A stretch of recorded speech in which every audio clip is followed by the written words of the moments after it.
Bonjour et bienvenue dans la météo du Bitcoin, j'espère que vous allez bien. Alors, qu'est-ce qu'il en est? On va passer en daily un petit peu, on va regarder comment ça se passe au niveau de l'action du prix. On est venu faire une petite incursion dans la partie précédente de la baston. Ici, vous voyez, c'est un peu une zone de pivot. Et hier, on a clôturé la daily dedans et actuellement, on est en train de rejeter à nouveau. J'ai toujours ma cible de 46 450 environ, mais je suis allé me coucher en dehors de ma position. Ça veut dire que hier soir, quand je suis allé me coucher, j'ai tout fermé parce qu'on ne sait pas quand les bears vont se réveiller. Donc ceux qui ont vendu avec conviction ici, tu sais pas quand c'est qu'ils vont remettre un autre coup de stab. Et personnellement, en tant que trader qui passe beaucoup de temps devant l'écran, donc on va dire des traders, je moniteur la plupart, je dors jamais sur mes positions, je moniteur tout ce que je fais et du coup si je peux pas surveiller dans les conditions incertaines, et ben, je préfère sortir et puis reprendre une position le lendemain. Jusqu'à ce qu'on ait reconquiert, tant qu'on n'aura pas regagné ici et ici, globalement ça reste une zone dangereuse. Comme je vous disais, les 46 500, on peut les faire. Mais on pourrait très bien aussi faire d'abord ici ou alors d'abord ici. Ça veut dire que c'est pas parce qu'on va y aller un moment que ça peut pas commencer par le bas. On a une corrélation relativement intense avec les indices boursiers américains. Nasdaq, S&P 500. Quand je dis intense, c'est genre super intense. Le seul problème...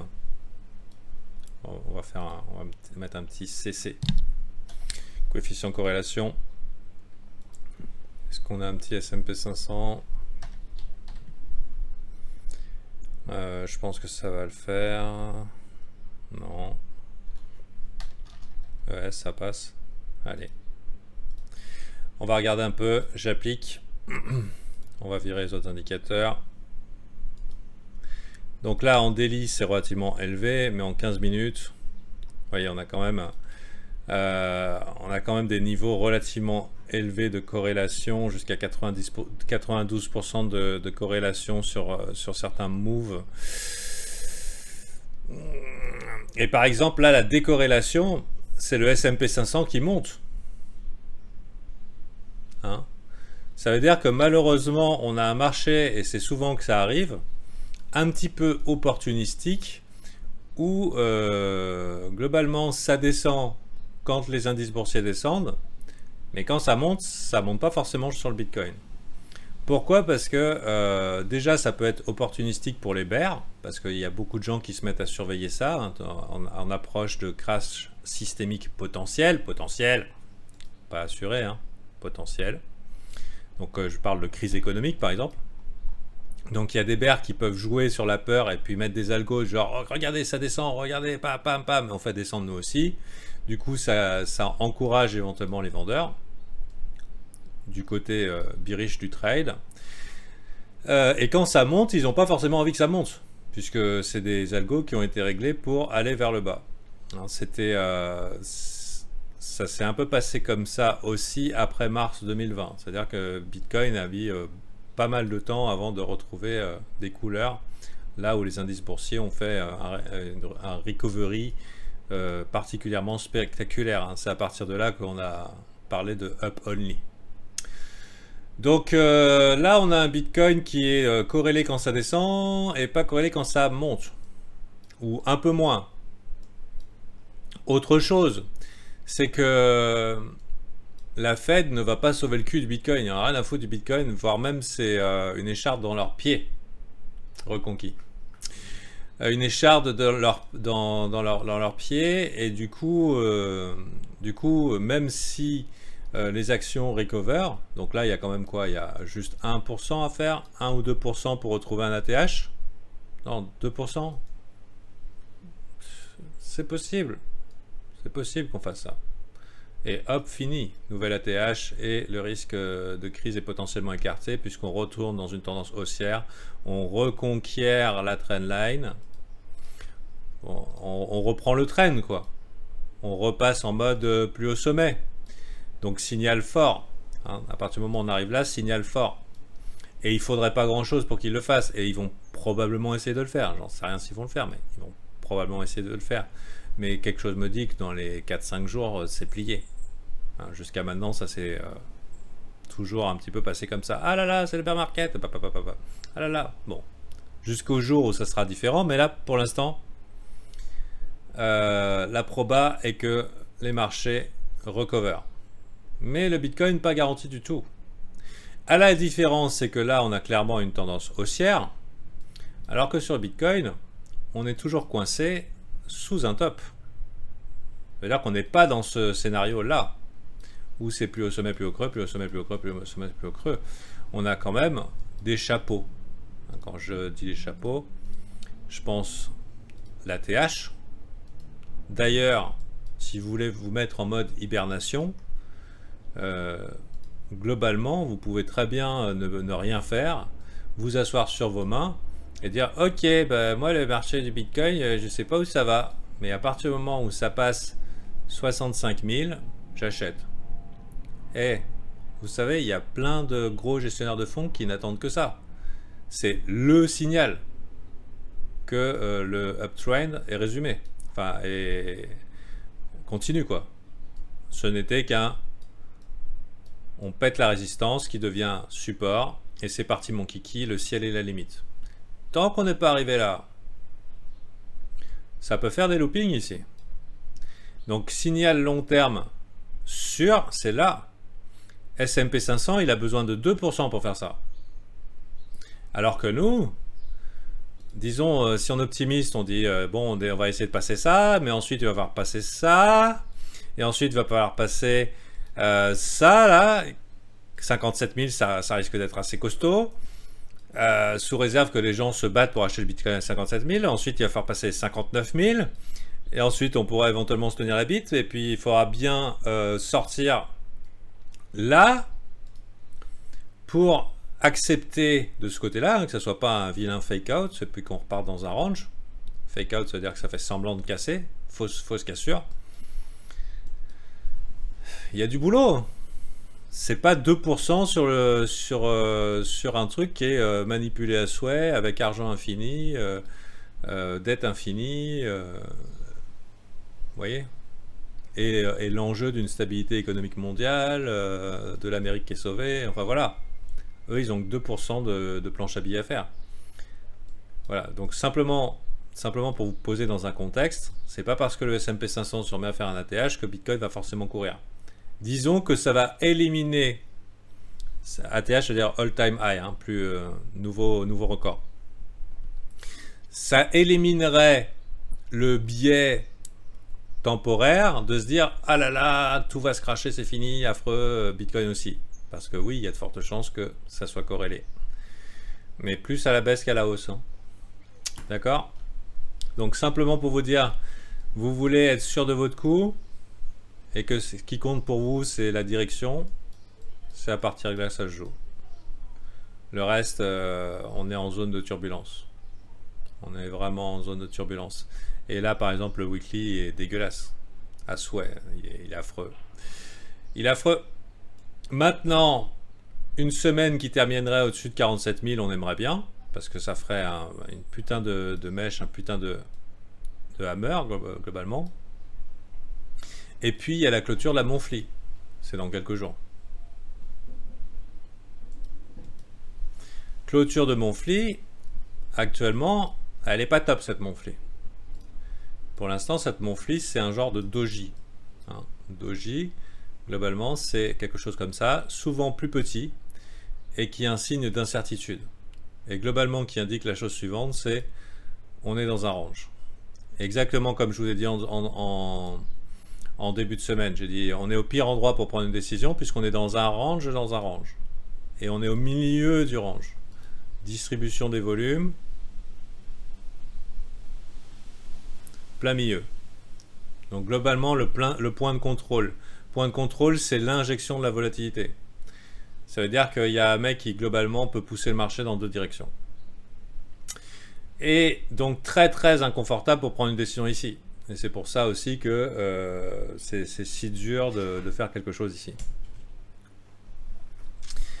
Donc si on est très optimiste, on se dit éventuellement on pourrait vouloir acheter du côté des 40 000, puisque c'est le bas du range monthly. Mais en réalité, je vous dirais que les bonnes zones d'achat, si on regarde ici les chandelles, hein, c'est ici, hein, entre 35 000 et 28 000. Et si vous n'avez pas de Bitcoin, acheter ici, c'est vous exposer à de la souffrance. T'as pas compris le terme injection de volatilité? Alors, injection de volatilité, ça veut dire que le point de contrôle, comme son nom l'indique, c'est un point où il y a beaucoup de volume. D'accord? Donc, qui peut faire office de support et résistance, mais qui est un point qui fonctionne également comme un magnet. Je vais me mettre en délit, ça sera plus visible. Comme un aimant. Qui fait que le prix a tendance à aller d'un extrême à l'autre. Tu vois qu'il y a peu de volume là. Donc là, c'est la value high. Ici, la value low. Et pour ensuite revenir au milieu. Donc le market maker, il peut pousser d'un côté ou de l'autre en sachant qu'il y a quand même une forte probabilité qu'on vienne au milieu. Parce que là où il y a le volume max, c'est là où le marché préfère faire du business. C'est là où il y a le maximum de vendeurs et d'acheteurs. C'est un point de stabilité. D'ailleurs, je ne serais pas étonné que ça corresponde à une Kijun au niveau Ishimoku. Et ouais, tu vois, pile poil.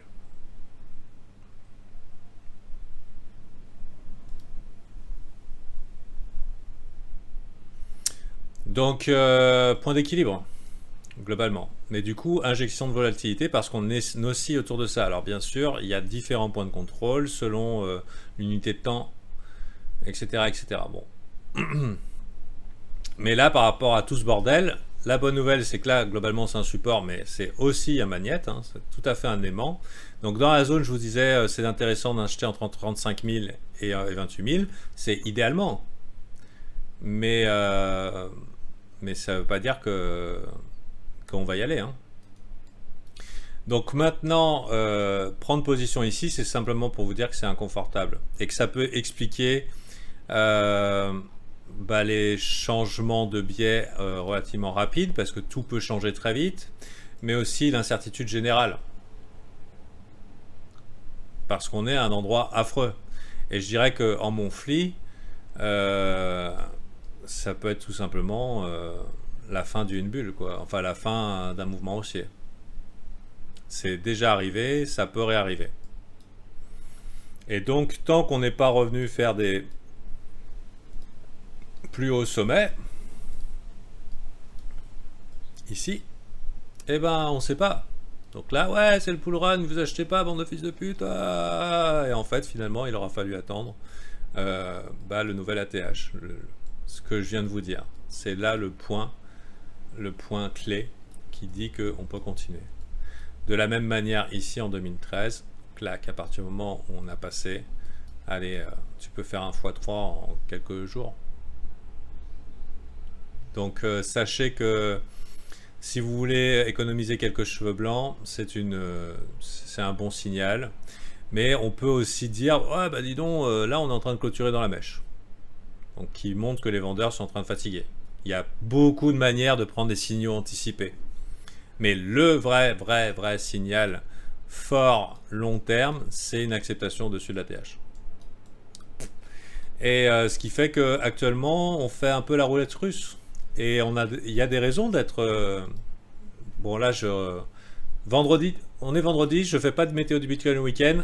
Ça peut être très volatile et à la fin, et dimanche, tout le monde peut dire « Ouais, quoi, t'étais bearish, c'était évident que c'était bullish. » C'est évident que pouic. Hein. Tant mieux si vous êtes du bon côté du trade, mais sachez que on est dans une zone où tout peut changer. Et je viens d'expliquer pourquoi. Si vous mettez de la mauvaise foi dans mon explication, si vous ne voulez pas considérer cette prudence que j'émets, c'est juste de la mauvaise foi. Je vous souhaite d'être du bon côté du trade, mais sachez que on est en mode roulette russe.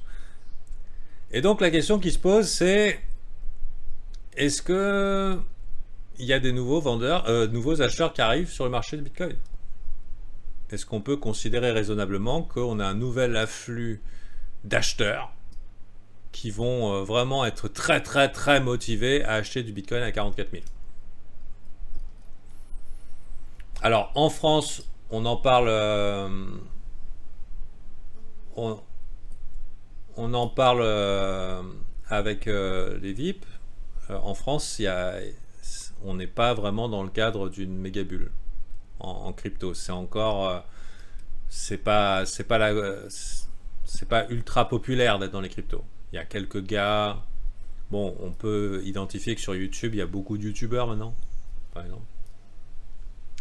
Il y a beaucoup de trucs qui se créent forcément, mais bon, on peut pas dire que c'est la mania généralisée en France. Par contre, aux États-Unis, je crois que tu interroges à peu près n'importe qui dans la rue de New York, ils ont tous l'application Binance, hein. Enfin illégalement, mais en tout cas une application relativement similaire. Vous voyez ce que je veux dire? Donc malheureusement, je crois pas que l'État français, enfin la France sera un bon indicateur pour dire que tout le monde est dedans.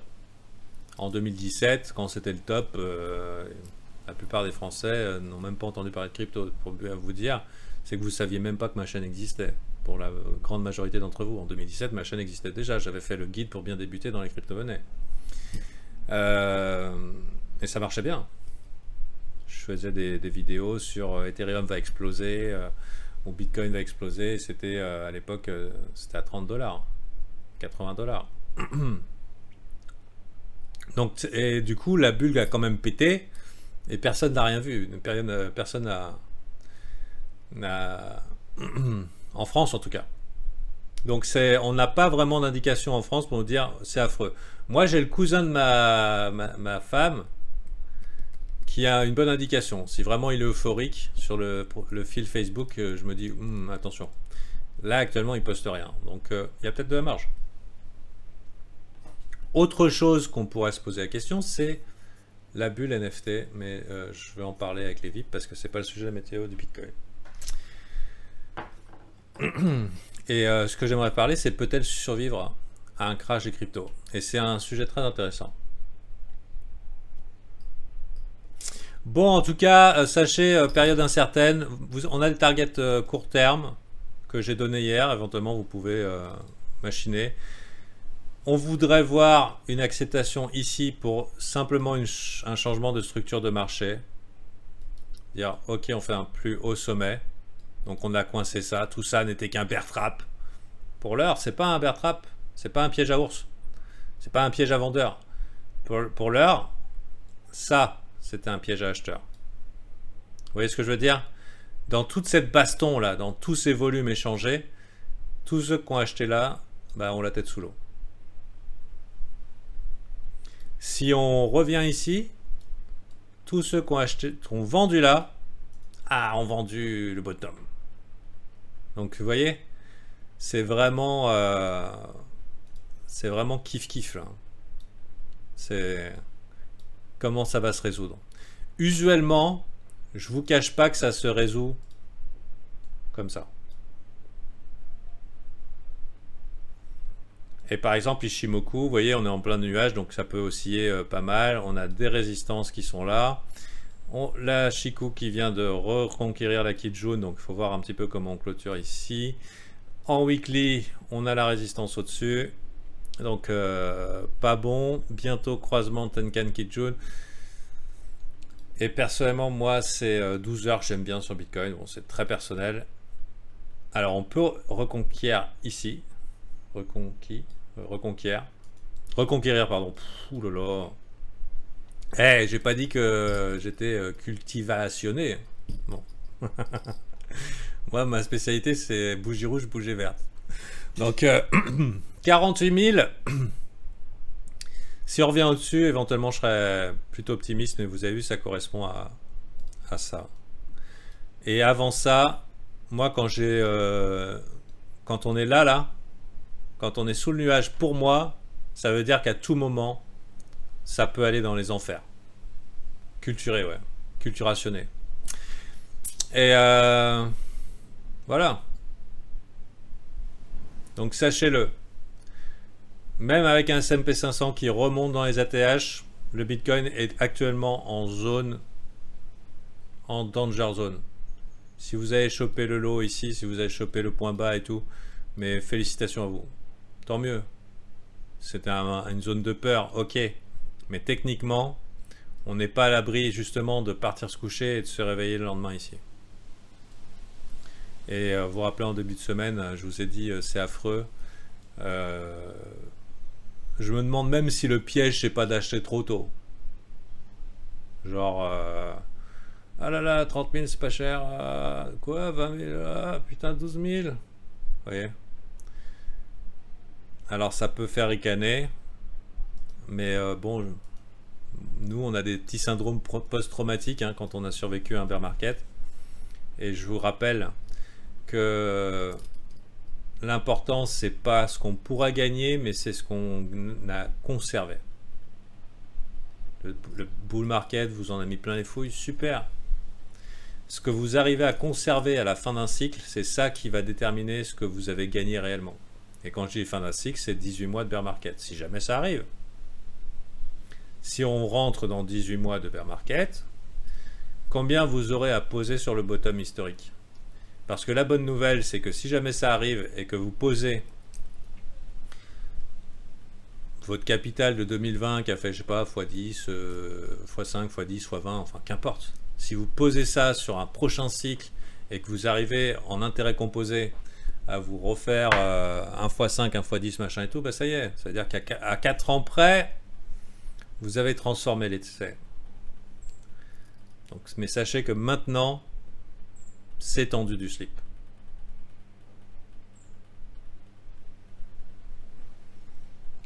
J'en sais rien, Cisco qui dit mon idée de baisse avant de repartir up colle à mon plan moyen terme, la peur n'est pas assez présente. Il y a de la peur, moi-même j'ai peur.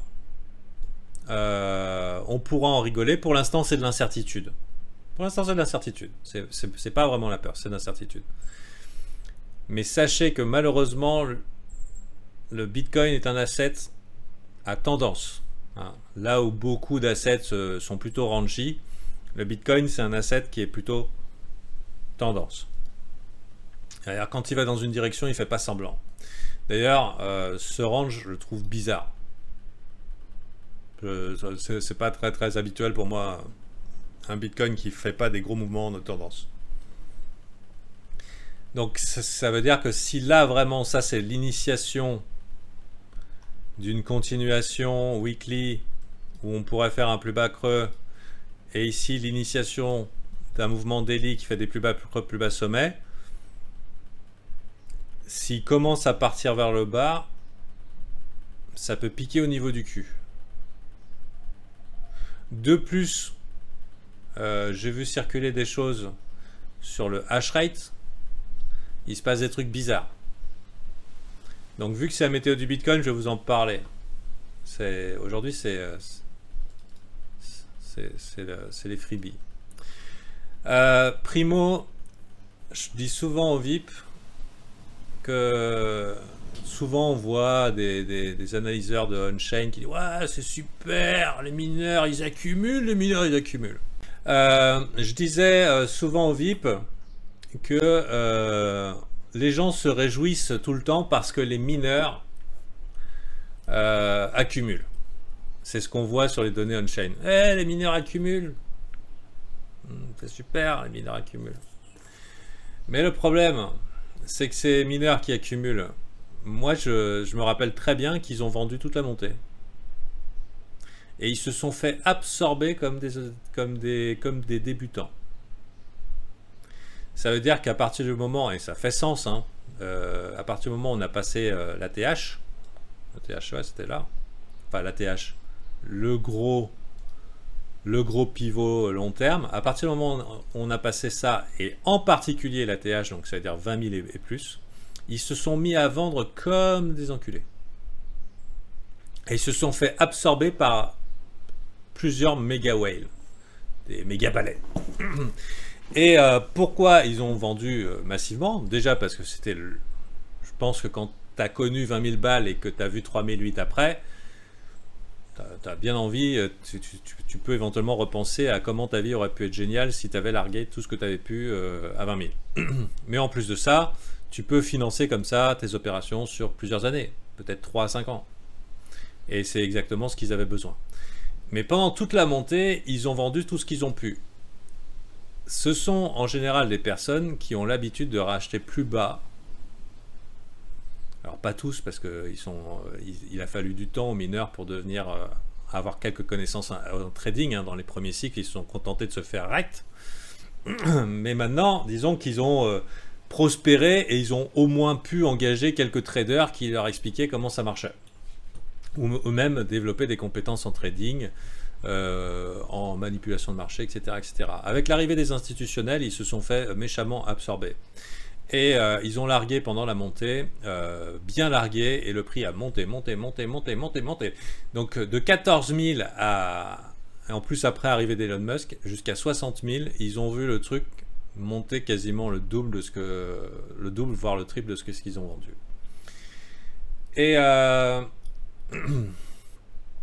Et du coup, moi quand je vois ces mineurs qui réaccumulent du coin, on voit leur gros portefeuille grossir en Bitcoin, pour moi je trouve pas ça bullish. Parce que je me dis que c'est un moyen, et c'est peut-être le seul moyen, d'avoir un impact sur le prix. Parce que si tu n'as pas assez de supply pour envoyer à un moment T, tu ne peux pas cracher le prix, tu ne peux pas racheter moins cher. Pour mener des opérations baissières, il faut commencer par acheter beaucoup. Hein? Ça, si vous regardez un petit peu de l'histoire de la finance, ça se passe comme ça. Quand tu as un gros bear, tu as besoin de beaucoup de coins pour pouvoir les vendre. Donc tu pousses un petit peu vers le haut, tu fais exagérer, et quand tu as tout le stack, tu balances les shorts. Et tu les aides. Vous voyez? Je ne sais pas si vous comprenez un petit peu le principe. Donc primo, on a des mineurs qui ont accumulé beaucoup de coins, donc qui ont potentiellement beaucoup de coins à vendre. Si on part vers le bas, plusieurs solutions. Soit ils organisent eux-mêmes un crash, parce qu'ils ont un esprit revanchard, et ils ont les moyens de le faire. Soit ça part vers le bas, donc acceptation ici, et ils se mettent à paniquer. Donc ça, disons qu'ils soient bien intentionnés. Et ils se mettent à paniquer. Et en sachant que quand ça va partir vers le bas, il y aura beaucoup moins de liquidité. Hein. Les gens sont excités pour acheter quand ça monte, hein, pas quand ça descend. Donc ça, c'est pas bullish. C'est un scénario qui est pas bullish. Mais pire que ça, Hellspawn of Crypto Markets, que je vois passer dans mon feed comme un bear notoire. Hein. C'est un mec qui est plutôt bearish, un petit peu sur tout ce qui passe. Mais c'est intéressant à lire aussi. Et il faisait remarquer qu'il y avait des grosses variations, mais genre des variations énormes de hash rate. Et il soupçonnait une manipulation de type attaque 51%. Je suis pas vraiment inquiet. Alors je sais pas si c'est réaliste, pas réaliste. Est-ce que c'est un jeu? Est-ce que c'est possible, pas possible?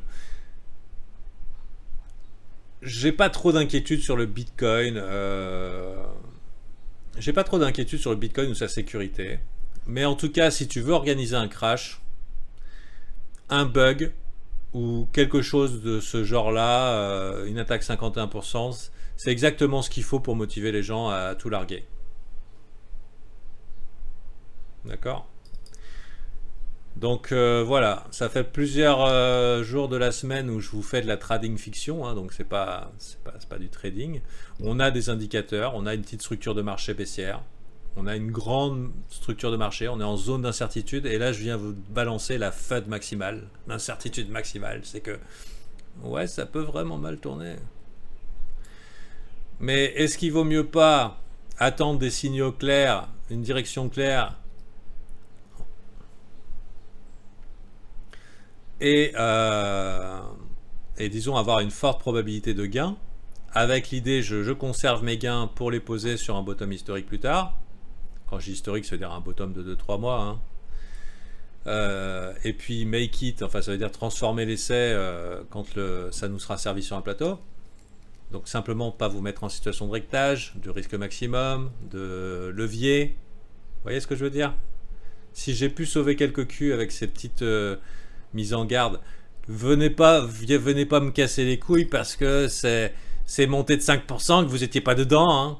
Si t'es bullish, t'achètes et puis tu fais pas chier. Vous voyez, hein, chacun ses responsabilités. Mais s'il y avait une catastrophe qui est possible, d'autant plus que le marché n'est pas incroyablement bullish, eh ben j'aurais sauvé quelques culs.